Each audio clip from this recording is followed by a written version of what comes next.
Muito bem, vamos falar agora sobre arquitetura de mensageria. Eu vou apresentar para vocês alguns fundamentos relacionados a esse tema. Para a gente chegar nesse assunto, eu preciso primeiro entrar em alguns tópicos iniciais. A gente vai falar um pouco sobre sistemas distribuídos, que vêm ser esses sistemas, as estratégias de integração entre sistemas e o porquê que a gente integra sistemas, tá?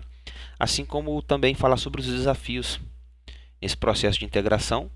Vamos falar um pouco sobre Web Services e APIs e, por fim, uma breve introdução à mensageria. O que vem ser um sistema distribuído? Por que a gente está falando de sistema distribuído sendo que o foco é mensageria? Aqui eu tenho uma definição formal que diz que um sistema distribuído é aquele no qual os componentes desse sistema, localizados em computadores e interligados em redes, eles se comunicam e coordenam suas ações apenas passando mensagens. Então percebam que a definição formal de sistemas distribuídos, ela remete ao termo mensagens, e a gente está falando de arquitetura de mensageria. Qual a diferença de um sistema distribuído para um sistema que não é distribuído, né? Então imagine um sistema simples, no caso onde ele não faz qualquer tipo de comunicação com o mundo externo, ele não tem nenhum tipo de integração com outro tipo de sistema, e ele roda assim, normalmente num ambiente local, certo? E todos os componentes, todo tipo de ação que ele precisa executar, ele executa ali dentro do seu próprio código, do seu próprio ecossistema. Esse é um sistema simples, é um sistema isolado, é um sistema completamente apartado do restante do mundo, vamos dizer assim, né? Já um sistema distribuído, como vocês podem até ver pela imagem, né? É, é, que eu decorei aí à direita nesse slide, vocês estão vendo aí uma antena simulando um Wi-Fi, uma calculadora, uma câmera, uma planilha, música, redes sociais, enfim, uma série de outros sistemas, né? Então a ideia do sistema distribuído é aquele tipo de sistema que ele está espalhado em diversos pontos, né, de uma rede, de uma internet, e eles conversam entre si para agregar ali, né, para poder cumprir, completar um processo, se dá através da passagem de mensagens, tá? Então essa é a ideia de um sistema distribuído. Bem, por que a gente integra, né, sistemas? Qual é a ideia que está por trás disso? A gente integra sistemas porque a gente quer oferecer mais recursos. Porque eu quero um sistema mais completo. E quando eu tenho um sistema mais completo que oferece ao usuário final mais recursos, de certa forma eu estou gerando mais valor ao negócio. E assim, quando a gente vai fazer uma integração de sistemas, uma das motivações, além dessas duas que eu já citei, é você não reinventar a roda. Então, por exemplo, por qual motivo eu vou implementar um sistema de pagamento completo com integração à máquina de cartão de crédito, a geração de boletos, né? Sendo que já tem um sistema muito bom que faz isso e basta eu fazer a integração com o meu sistema, eu trocar mensagens com ele, que eu vou gerar mais valor ao negócio porque eu não estou reinventando a roda, porque eu estou integrando de forma mais ágil, né? E o quanto antes eu estarei aí oferecendo mais recursos ao meu usuário, né? Então, basicamente por esses três motivos, né, fortes motivos a propósito, que a gente realiza a integração de sistemas. Só que a integração ela não é uma tarefa simples, né? Ela não é nada trivial, muito pelo contrário, ela é muito complexa de se fazer e existem vários desafios na integração de sistemas que a gente vai conhecer agora. Um dos principais desafios é que quando você tenta comunicar um sistema com outro, você tem que ter em mente que as redes elas são problemáticas. Redes elas não são perfeitas, elas têm problemas relacionados à disponibilidade, à conectividade, à, à sua própria resiliência, né? Redes podem perder pacotes, o dado que você precisa pode chegar incompleto, corrompido, eu posso ter problemas relacionados à segurança e diversos outros problemas, tá? Então, tenha em mente que redes são problemas em integração de sistemas. Outro desafio na integração de sistemas está em relação às diferenças entre as aplicações. Então, eu tenho uma aplicação A, uma B e uma C. elas são diferentes, elas podem ser diferentes em tecnologias, em padrões de arquitetura, em banco de dados, em tudo você imaginar, elas podem ser diferentes e de fato serão diferentes. E essas diferenças trazem uma certa complexidade na hora da integração, tá? Que me obriga a ter que usar certos protocolos, certos padrões para poder fazer eles conversarem. E quando eles conversam, muitas vezes, eles precisam traduzir aquilo que eles estão falando, né? Porque um sistema entende uma coisa, outro entende outra coisa. Outro desafio é que as mudanças são constantes, né? Então imagina, uma integração que se realizou hoje, ela está funcionando hoje, mas daqui a um ano pode ser que ela não sirva mais. Pode ser que eu tenha que fazer certa manutenção para ajustar essa integração, né? Normalmente isso acontece porque o negócio ele está mudando constantemente, né? As regras estão mudando. Às vezes uma legislação alterou e eu preciso ajustar um certo layout de integração e assim vai.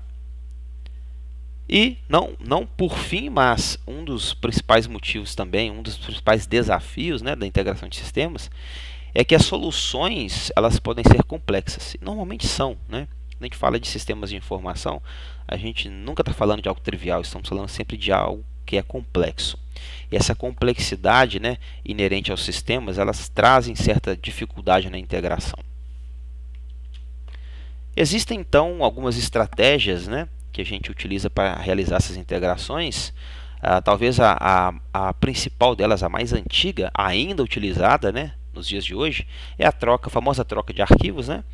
Você manda um arquivo para o sistema, do sistema A para o sistema B faz a importação desses dados e aí você já fez uma certa integração em determinado processo, né? Muitas vezes é comum hoje, né, você exportar dados em Excel e importar esses dados em outro sistema ou em outro módulo do sistema e assim por diante, né? Um exemplo até prático aqui é quando você emite boletos, né? E o banco ele devolve para você um arquivo de retorno dizendo quais boletos que ele compensou, que ele recebeu dos clientes. Você importa esse arquivo de retorno, né? E faz a baixa no seu sistema financeiro. Isso é muito comum, tá? Claro que hoje, nos dias de hoje, nós estamos aí com esses tipos de integração mais evoluídos, né? Então elas acontecem de forma online, né? Mas assim existem muitas integrações offline, né? Ou o meio termo aí, né? Realizada através da troca de arquivos. Segunda estratégia aí na integração é o compartilhamento do banco de dados. Assim, muita gente até torce o nariz, né, quando a gente cita esse tipo de integração, mas eu preciso destacar aqui que é um tipo de integração que existe. Também não gosto, tá? Eu acho muito invasivo você compartilhar um banco de dados, um sistema com outro sistema. Claro que existem diversas estratégias nas quais você pode proteger os seus dados, né? Proteger o seu domínio, você criar um certo encapsulamento, você vai implementar um proxy que vai acessar de forma restrita o seu banco de dados. Mesmo assim, eu ainda acho ruim esse tipo de integração devido ao acoplamento que você cria com a sua aplicação. Bem, outra estratégia também é a utilização de web services e de APIs, muito comum, né? Talvez o tipo de integração mais popular é esse aí. Tá? Você faz uma chamada num web service, você faz uma chamada numa API e você realiza a integração de sistemas. Tá? E a que é a mais interessante aí, o que a gente quer tratar, né, nesse estudo hoje, seria a estratégia de integração via mensageria. Tá? Então, quando a gente fala de mensageria, automaticamente nós estamos falando em sistemas distribuídos. Eu utilizo mensageria porque eu tenho um sistema que é distribuído, que ele precisa do processo de um outro sistema para poder completar o seu processo. E aí eles vão conversar como? Como que eu vou garantir que essa mensagem vai chegar, que ela vai ser entregue? Então, dado que nós conhecemos essas 4 estratégias de integração, vamos falar um pouquinho aqui especificamente de web services e APIs, que é um tipo de integração muito comum, né? Talvez a mais popular. Porém, eu preciso destacar para vocês que tanto web services quanto APIs, essas integrações elas possuem certos problemas. Bem, afinal de contas elas estão trabalhando em redes, né? E assim, quando você faz uma chamada num web service ou numa web API, você espera que o servidor que está hospedando essa aplicação ele te responda, né?